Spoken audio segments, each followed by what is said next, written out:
NGO गुरु private limited के founder CA Rajesh Verma ने देश की राजधानी दिल्ली एनसीआर की एनजीओ फंडिंग के लिए एक सेमिनार का आयोजन किया, जिसमें देश भर से 500 से अधिक एनजीओ ने अपनी सहभागिता दर्ज कराई है। सीए राजेश वर्मा ने स्वयं सेवी संस्थाओं का सबसे बड़ा सेमिनार का विश्व रिकॉर्ड अपने नाम दर्ज किया है। सेमिनार के माध्यम से सीए राजेश वर्मा ने एक एनजीओ को फंडिंग लेने के लिए क्या क्या आवश्यकताएं होती हैं से लेकर कहां से फंडिंग मिलेगी, फंडिंग प्रपोजल कैसे तैयार करना है, कैसे अप्लाई करना है के बारे में पूरी जानकारी दी है।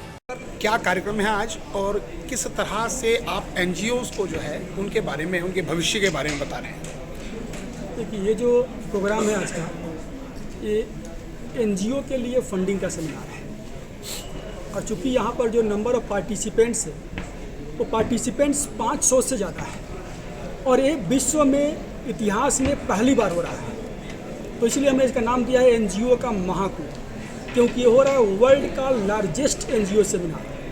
एनजीओ गुरु प्राइवेट लिमिटेड कंपनी इसको ऑर्गेनाइज कर रही है। मेरा नाम सीए राजेश वर्मा है और मैं बाई प्रोफेशन चार्टर्ड अकाउंटेंट हूँ।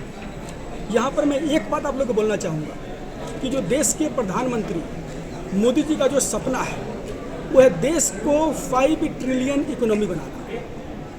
अब 5 ट्रिलियन इकोनॉमी बनाना कैसे पॉसिबल है?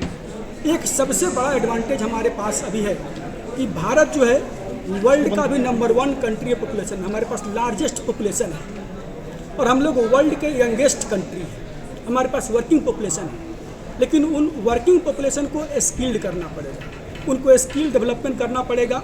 और अगर देश में मैन्युफैक्चरिंग को बढ़ाना है तो यहाँ पर लाइवलीहुड ट्रेनिंग लेकर के आना पड़ेगा। स्किल डेवलपमेंट और लाइवलीहुड में एनजीओ सेक्टर का बहुत बड़ा योगदान है। इसीलिए जो हमारा मिशन है, जो हमारा मुहिम है, वो है कि एनजीओज को एम्पावर करना। जो स्वयंसेवी संस्थाएं हैं उनके योगदान के बिना, उनके सहभागिता के बिना मोदी जी का ये सपना पूरा होना मुश्किल है, क्योंकि एनजीओ हमेशा जब भी जरूरत पड़ा है देश में अपनी रोल अदा करने में सबसे आगे रही है। चाहे वो कोरोना का टाइम हो, चाहे आप जब भी आपदा आया है, चाहे आप भूज के अर्थक्वेक की बात कर लीजिए, वहाँ पर आरएसएस की टीम पूरी सबसे आगे थी। वहाँ पर आरएसएस आज विश्व की सबसे बड़ी संस्था है, सबसे बड़ी एनजीओ है।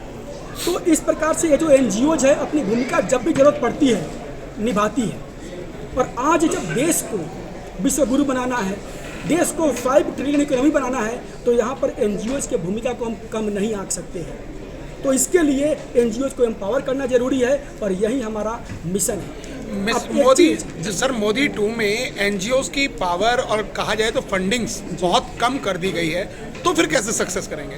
सर, इसमें एनजीओज के पावर और फंडिंग को कम नहीं किया गया है। जो एनजीओ गलत कर रहे थे, जो एनजीओ सिर्फ कागज पर थे, जो एनजीओ काम तो कर रहे थे, पैसे तो ले रहे थे, लेकिन कंप्लायंसेज को नहीं कर रहे थे, रिपोर्टिंग नहीं कर रहे थे, उन एनजीओ को ब्लैकलिस्ट किया गया, उन एनजीओ को बंद किया गया है, उनके लाइसेंस को रद्द किया गया है। ऐसा बिल्कुल गलत धारणा है कि यहाँ पर एनजीओ के पावर को ख़त्म कर दिया गया है, एनजीओ को फंडिंग नहीं मिल पा रहा है, बल्कि एनजीओ का फंडिंग तो और बढ़ गया है। आज अगर आप बात करेंगे, सिर्फ सीएसआर का बात करेंगे ना, तो इंडिया में 30,000 करोड़ से अधिक सीएसआर कॉर्पोरेट फंडिंग मिलता है एनजीओ को। अब इतने बड़े फंडिंग और एनजीओ एक्टिव कितने हैं? बहुत कम एनजीओ एक्टिव है यहाँ पर। तो वही समस्या क्या है सर यहाँ पर कि 80% फंडिंग जो है 1% एनजीओ के पास है। जो 20% फंडिंग है वो अनस्पेंट रह जाता है, क्योंकि उसके लिए एलिजिबल एनजीओ आगे नहीं आ पाते हैं और 99% एनजीओ फंडिंग से वंचित रहते हैं।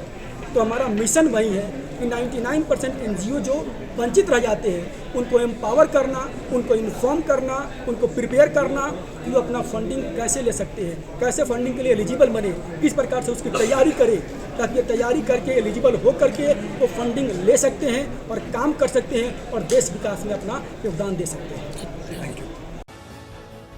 टॉप स्टोरी ब्यूरो के लिए दिल्ली से रवि डालमिया की रिपोर्ट।